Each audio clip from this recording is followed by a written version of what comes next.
Breakfast বা ডিনারে তাড়াহুড়োতে কিন্তু আমরা রুটি পরোটাই প্রেফার করি, কিন্তু একটু ভেবে দেখো তো তাতে কতটা পরিমাণে কার্বোহাইড্রেট আমাদের শরীরে চলে যায়।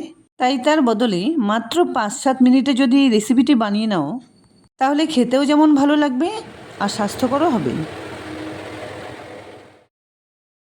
যাকগে, এই রেসিপিটি বানানোর জন্য এখানে আমি বড় একটা মিক্সার গ্রাইন্ডারে তুলে নিলাম 1 বাটি ওটস। এখানে কিন্তু সাফোলার প্লেন ওটসটাই আমি নিয়েছি। এর সঙ্গে সেই বাটি দিয়ে মেপে হাফ বাটি সুজি দিয়ে প্রথমে শুকনো গুঁড়ো করে নিতে হবে।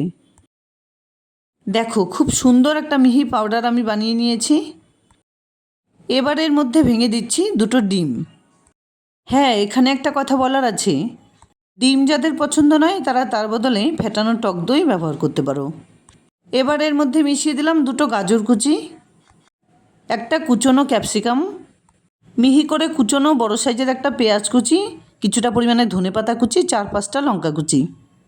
এর সঙ্গেই দিয়ে দিলাম হাফ চা চামচ নুন, কালারের জন্য হাফ চা চামচ হলুদ গুঁড়ো, হাফ চা চামচ জিরে গুঁড়ো। এবার সেই বাটি দিয়ে মেপে 1 বাটি পরিমাণ জল দিয়ে খুব সুন্দর একটা মিহি পেস্ট বানিয়ে নিচ্ছি। এর আগেও আমি এই রেসিপিটি বানিয়েছিলাম, তবে ঠিক এভাবে বানানো হয়নি। সেখানে কি করেছিলাম, প্রথমে পেস্ট বানিয়ে তারপর পেঁয়াজ কুচি, ধনেপাতা কুচি, লঙ্কা কুচি, বাকি সব কিছু মিশিয়ে দিয়েছিলাম। তাতে করে দেখেছি এই চিলা বানিয়ে নেওয়ার সময় খুব একটা ভালো হয় না।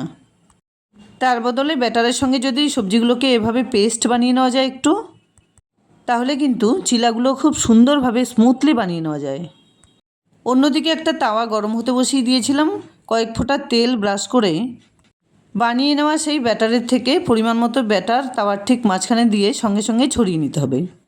তারপর কালারটা একটু চেঞ্জ হয়ে গেলে একটুখানি তেল ব্রাশ করে আবারও 2 সাইড উল্টোপাল্টা করে সুন্দর গোল্ডেন ব্রাউন কালার করে ভেজে নিতে হবে।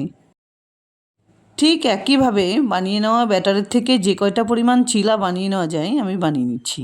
এর মধ্যেই তোমরা জানিও তো কে কোথা থেকে আমার এই ভিডিওটা দেখছো।